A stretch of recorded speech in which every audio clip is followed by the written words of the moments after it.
ধেমাজি জিলা সত্ৰ ন্যায়াধীশ আদালতত পুনৰ গুৰুত্বপূৰ্ণ ৰায়দান 2022 চনত ভক্ত বাহাদুৰ ছেত্ৰী নামৰ লোকক ইটা টুকুৰাৰ মাৰধৰ কৰি হত্যা কৰাৰ অভিযোগত চিলাপথাৰ আৰক্ষী থানাত গোচৰ ভিত্তিত অভিযুক্ত শ্ৰীত্ৰ পাংগিকক দোষী সাব্যস্ত কৰি ভাৰতীয় দণ্ডবিধি আইনৰ অধীনত 302 ধাৰাত যাৱজ্জীৱন কাৰাদণ্ডৰে দণ্ডিত কৰে। লগতে 5,000 টকাৰ আদালতী জৰিমনা বিহে। এই কথা জানিবলৈ দিয়ে চৰকাৰী অধিবক্তা অজয় শুক্লাই।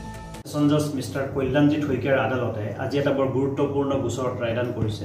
আজি ৰায়দান কৰা গোচৰত অভিযুক্ত আছামী চিত্ৰ পাংগিং তেখেতৰ ওপৰত অভিযোগ আছিল যে 2022 চনৰ 7 আগষ্টত তেখেতে ভক্ত বাহাদুৰ ছেত্ৰী নামৰ এজন ব্যক্তিক ইটাৰ টুকুৰা লোহৰ গধুৰ বস্তু ইত্যাদিৰে প্ৰহাৰ কৰি হত্যা কৰিছিল আৰু পৰৱৰ্তী সময়ত ভক্ত বাহাদুৰ ছেত্ৰীৰ পত্নীয়ে চিলাপথাৰ থানাত এটা গোচৰ ৰুজু কৰে আৰু চিলাপথাৰ থানাৰ তদন্তকাৰী বিষয়া নবীন গগৈয়ে মাননীয় আদালতত চাৰ্জশ্বিট দাখিল কৰাৰ পিছত আজি মাননীয় আদালতে গোচৰটোত চূড়ান্ত ৰায়দান কৰি আছামী চিত্ৰ পাংগিকক ভাৰতীয় দণ্ডবিধি আইনৰ 302 দোষী সাব্যস্ত কৰি যাৱজ্জীৱন সশ্ৰম কাৰাদণ্ড বিহিছে।